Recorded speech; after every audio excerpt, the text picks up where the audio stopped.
තෙරුවන් සරණයි දුවේ පුතේ. දහම් පාසලේ 2 වසරේ ඉගෙන ගන්න පුංචි ඔයාලට අද දවසේදී අපේ හාමුදුරුවන් වහන්සේ කියලා දෙන්නට යන්නේ 11 වෙනි පාඩම. 11 වෙනි පාඩම අපිට ගොඩාක්ම වැදගත් වෙන පාඩමක්. ඒකට හේතුව තමයි අපේ අම්මටයි තාත්තටයි වඳින ගාථාවන් තමයි අපිට මෙතනදී ඉගෙන ගන්න තියෙන්නේ. දුවේ පුතේ අපි අම්මටයි තාත්තටයි වඳිනකොට අනිවාර්යයෙන්ම ගාථා කියලා තමයි වඳින්නට ඕන. 11 වෙනි පාඩමේ හරි අපූර්ව දහම් පාසලෙන් අද දවසේ කියලා දෙන පාඩම තමයි මේ තියෙන්නේ. 11 වෙනි පාඩම පොතේ සඳහන් වෙන පාඩම අපි බලමු කොහොමද සඳහන් වෙන්නේ කියලා. අම්මාට තාත්තාට වඳිමු. අම්මාට තාත්තාට වඳිමු කියන පාඩම තමයි අද දවසේදී ඉගෙන ගන්න තියෙන්නේ. ඉතින් මේ පොත බලාගෙන අපිට ඒ විදිහට ඉගෙන ගන්න බැරි නිසා දුවේ පුතේ මම ඔයාලට කියලා දෙනවා අද දවසේදී මේ විදිහට බලාගෙන අපිට ඉගෙන ගන්න පුළුවන් 11 වෙනි පාඩම අම්මාට තාත්තාට වඳිමු කියන පාඩම. අම්මාට තාත්තාට වඳිමු. අපේ අම්මටයි තාත්තටයි බලන්නකෝ පළවෙනියටම පොතේ තියෙන ලස්සන පින්තූරය. ඒ අම්මටයි තාත්තටයි දෙන්නට මේ පුංචි දරුවන් දෙන්න වැඳගෙන ඉන්නවා. ඉතින් ඒ විදිහට අපි අම්මට තාත්තට ගෞරවයෙන් වැඳුම් පිදුම් කරන්නට ඕන. ඒ වගේම තමයි ගාථා කියලා තමයි දුවේ පුතේ අපි අම්මට තාත්තට වඳින්නට ඕන.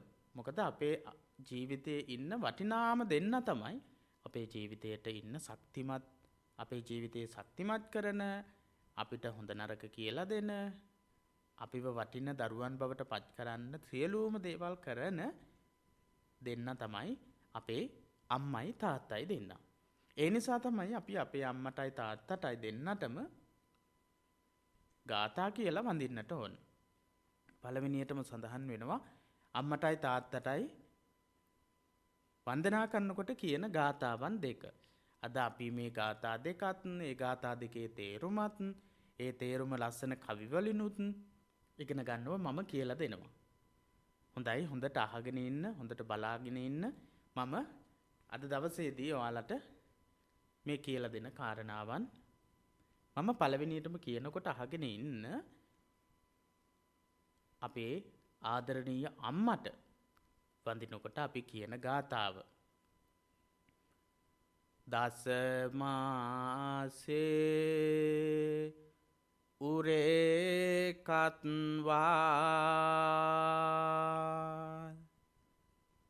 පෝසේසි බුද්ධිකාරණං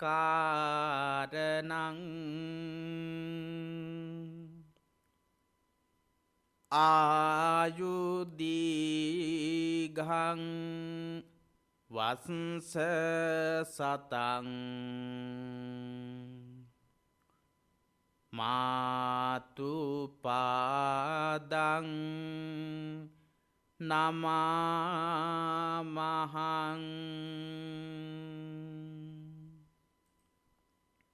අපේ පියතුමාට එහෙම නැත්නම් තාත්තට වඳිනකොට කියන ගාථාවත් එතනම සඳහන් වෙනවා. බුද්ධිකාරෝ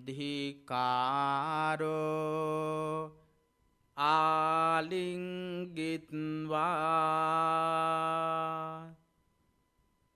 චුම්බිත්වා පිය පුත්තකං රාජමජ්ජං සුපතිට්ඨං පිතුපාදං නමාමහං. ඒ විදිහට ලස්සනට ගාථාවන් කියලා තමයි දුවේ පුතේ අපි අපේ අම්මටයි අපේ ආදරණීය තාත්තටයි වඳින්නට ඕන. ඊළඟට අපි ඉගෙන ගන්නවා දුවේ පුතේ අම්මට එහෙම නැත්නම් මව්තුමියට වන්දනා කරන ගාථාව. බලන්නකො මේ පින්තූරයේ ඊට මුලින් මේ පින්තූරයේ දිහා අම්මාට වඳින ගාථාව අම්මා පුංචි දරුවෙක් හුරතල් කරමින් ඉන්නව අම්මා කෙනෙක් නේද? හරි. අපි බලමු ගාථාව.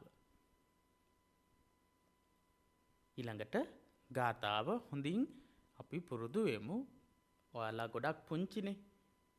ඔයාලා 2 වසරේ ඉගෙන ගන්න පුංචි දරුවෝ. ඒ නිසා මේ ගාථා මේවා කියන්න ඔයාලට අමාරුයි, අපහසුයි. ඒ නිසා තමයි දුවේ පුතේ හාමුදුරුවන් වහන්සේ මේ විදිහට ඔයාලට කියලා දෙන්නේ. හොඳයි, මම කිව්වට පස්සේ කියලා මාත් එක්කම කියලා මේ ගාථාවන් පුහුණු වෙන්න පුළුවන්, පුරුදු වෙන්න පුළුවන්. අපේ අම්මටයි තාත්තටයි නිතරම අපි වඳිනවනේ. ඒ වඳිනකොට ගාථාව කියලා වඳින්න මේවා පුරුදු වෙන්න ඕන. මම අම්මට වඳින ගාථාව පදෙන් පදේ කියනකොට ඔයාලා කියන්න. දස මාසේ උරේ කත්වා. මේ අකුරු දිහා බලාගෙන කියන්න. දස මාසේ උරේ කත්වා. දස මාසේ උරේ කත්වා. හැමෝම කියන්න. දස මාසේ උරේ කත්වා. ඊළඟට පෝසේසි. පෝසේසි බුද්ධිකාරණං. පෝසේසි බුද්ධිකාරණං. පෝසේසි බුද්ධිකාරණං. ඊළඟට ආයුදීඝං. ආයුදීඝං වස්ස සතං. ආයුදීඝං වස්ස සතං. ඊළඟට මාතුපාදං නමාමහං. මාතුපාදං නමාමහං.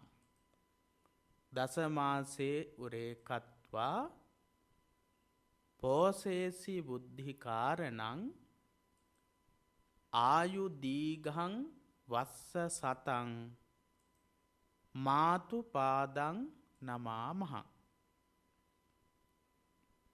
දස මාසේ උරේ කତ୍වා පෝසේසි බුද්ධිකාරණං ආයුදීඝං වස්ස සතං මාතුපාදං නමාමහං. හරි, මම ලස්සනට කියනකොට පදෙන් පදේ මම ලස්සනට කියන්නම්. එතකොට ඔයාලත් ලස්සනට කියන්න. දස මාසේ උරේ කତ୍වා.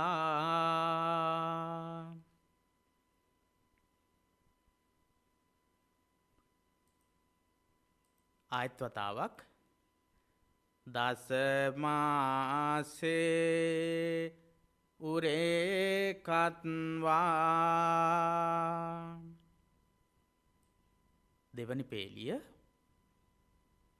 පෝසේසි බුද්ධිකාරණං.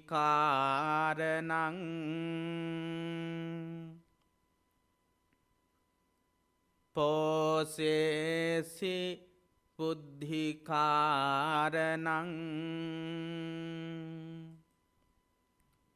ඊළඟට තුන්වෙනි පදය. ආයුදීඝං වස්ස සතං. ආයත් වතාවක් කියමු. ආයුදීඝං වස්ස සතං. ඊළඟට හතරවෙනි පදේ. මාතුපාදං නමාමහං. ආයත් වතාවක්. මාතුපාදං නමාමහං. ආයත් අපි කියමු. දස මාසේ උරේ කତ୍වා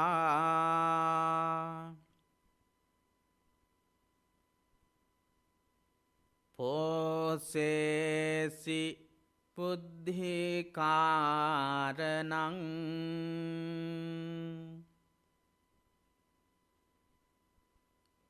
ආයුදීඝං වස්ස සතං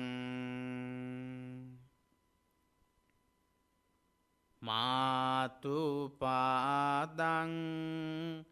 නමාමහං.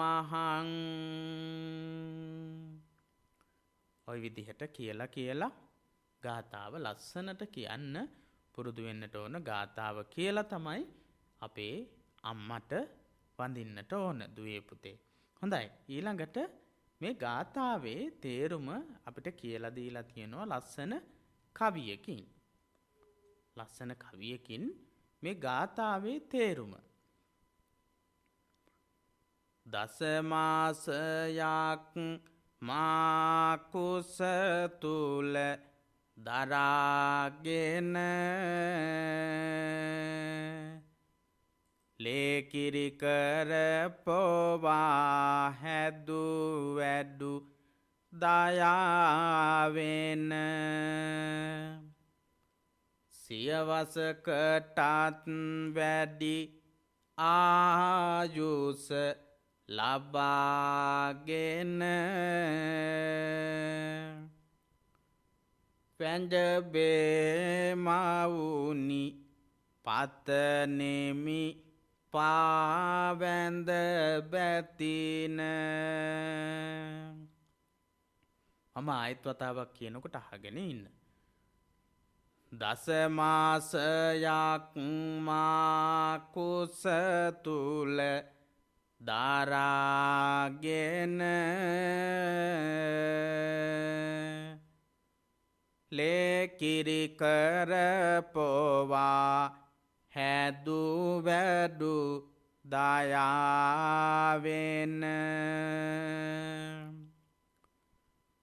සියවසකටත් වැඩි ආයුෂ ලබාගෙන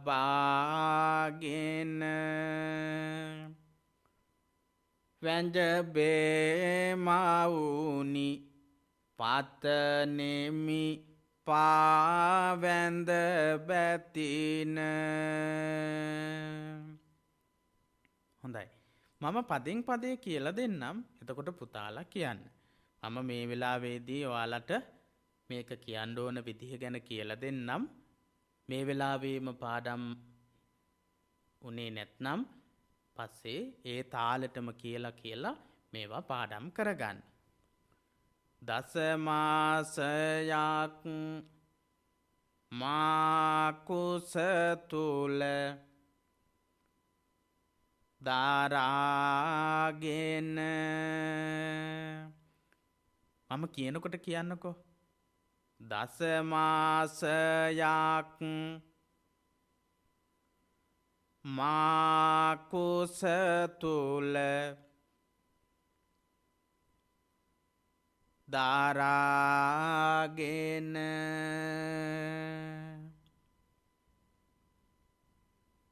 ලේකිරි කර පොවා ලේකිරි කර පොවා හැදු වැඩු දයාවෙන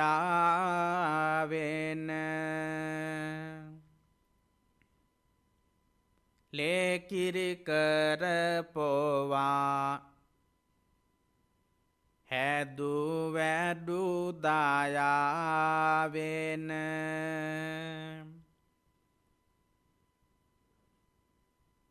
සියවසකටත්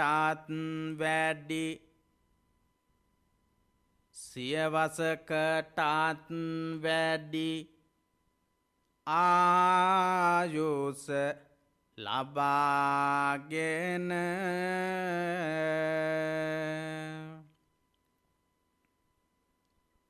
සියවසකටත් වැඩි ආයුෂ ලබාගෙන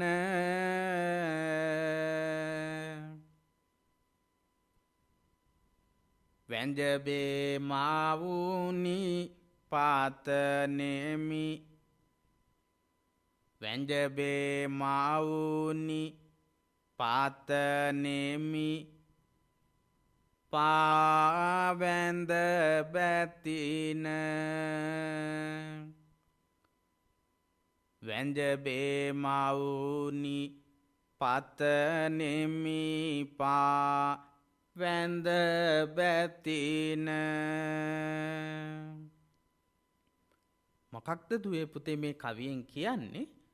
දසමාසයක් මා කුස තුල දරාගෙන අපේ අම්මා අපි බිහිවෙන්න ඉන්නකොට අම්මගේ කුස ඇතුලේ මාස 10ක් අපිව තියාගෙන ඉඳලා තමයි කුස තුල අපි ලොකු වුණාට පස්සේ වැඩුණට පස්සේ තමයි මේ ලෝකයට බිහි කරන්නේ. ඒ විතරක්ද?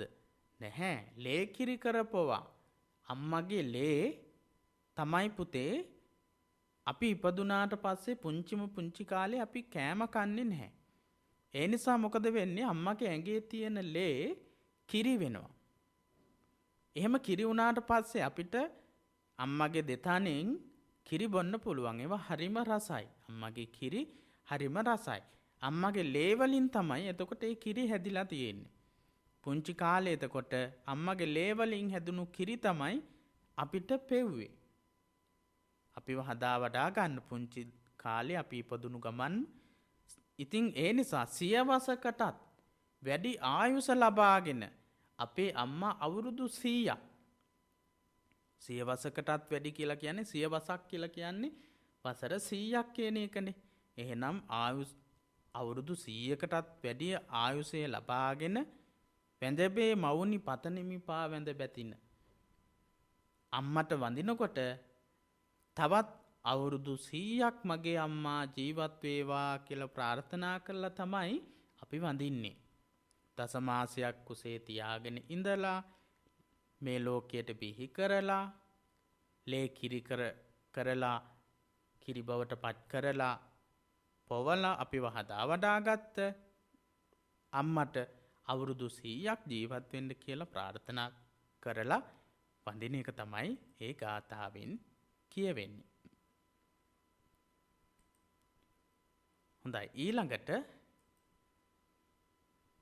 තාත්තාට වඳින ගාථාව කියන්න කලින් අපි මේ ගාථාවයි මේ කවියයි තවත් එක වතාවක් කියලා යමු. අපි හැමෝම එකටම කියමු. දස මාසේ උරේ කත්වා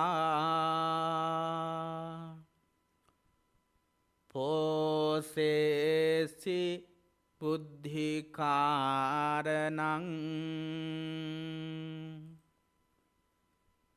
ආයුද්ධීඝං වස්ස සතං ආයුධීඝං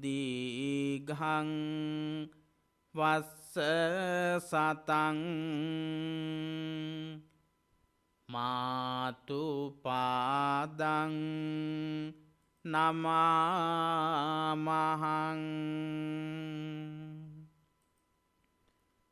දසමාසයක් මා කුස තුල දරාගෙන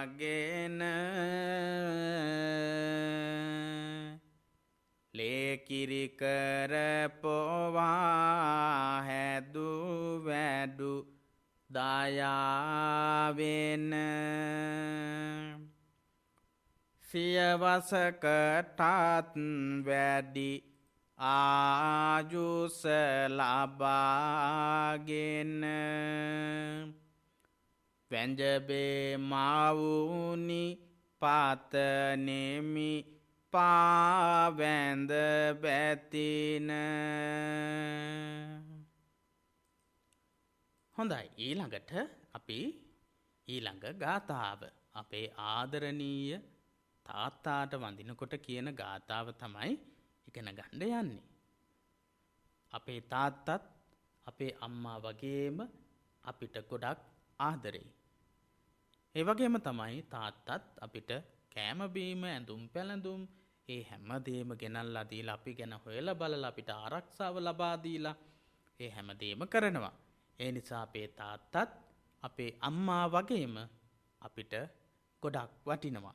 ඉතින් මේ තාත්තටත් අපි මේ විදිහට ගාථා කියලා තමයි පුතේ දුවේ වන්දනා කරන්නේ. මම කියනකොට මුලින්ම ගාථාව අහගෙන ඉන්න. ඊට පස්සේ මම කියලා දෙනකොට පදින් පදේ කියලා දෙනකොට ඒක කියන්න. ඒක කියලා අපි ගාථාව කියන්නට හුරු වෙමු.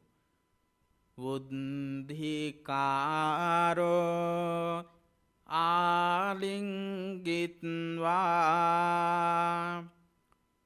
චුම්බිත්වා පිය පුත්තකං රාජමජ්ජං සුපතිට්ඨං පිතුපාදං නමාමහං.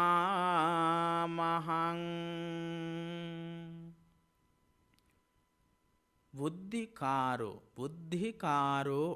කියන වචනය ඊට පස්සේ ආලිංගිත්වා බුද්ධිකාරෝ ආලිංගිත්වා චුම්බිත්වා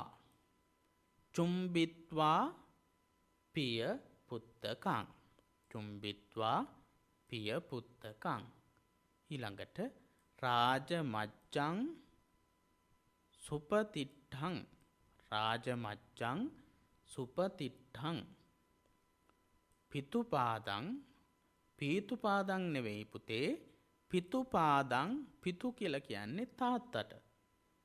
එතකොට පිතුපාදං පියතුමාගේ දෙපා කියන එක. පියතුමාගේ දෙපා නමා මහන් මම වඳීමි කියන එක තමයි ඒකේ තේරුම.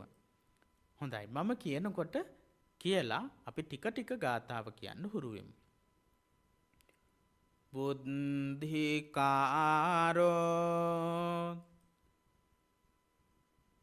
ආලිංගිත්වා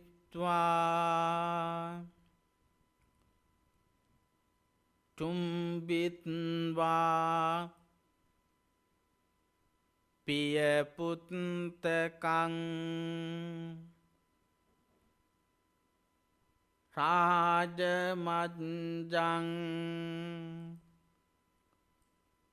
සුපතිට්ඨං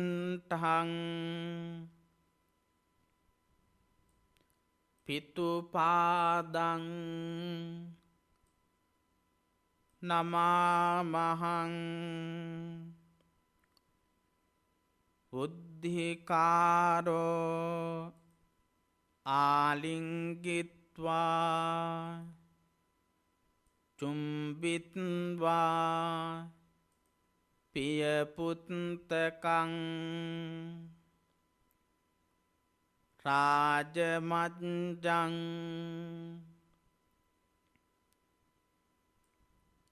සුපතිට්ඨං පිතුපාදං නමාමහං. හරි මම පදෙන් පදේ කියලා දෙනකොට කියන්න. බුද්ධිකාරෝ ආලිංගිත්වා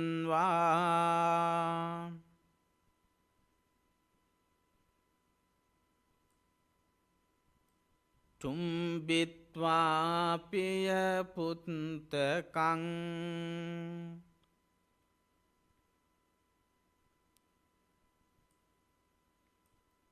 රාජමජ්ජං සුපතිට්ඨං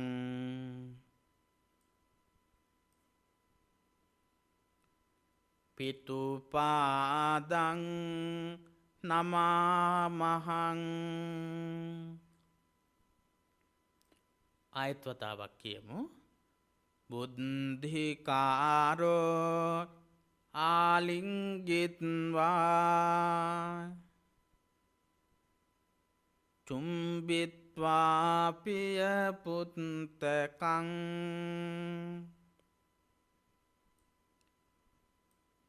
රාජමජ්ජං සුපතිට්ඨං පිතුපාදං නමාමහං.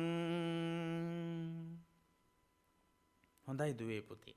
ඒ විදිහට ලස්සනට කියලා තමයි අපේ අම්මට තාත්තට වඳින්නට ඕන. ඒ ගාථාවෙත් තේරුම ලස්සන කවියකින් කියලා දීලා තියෙනවා.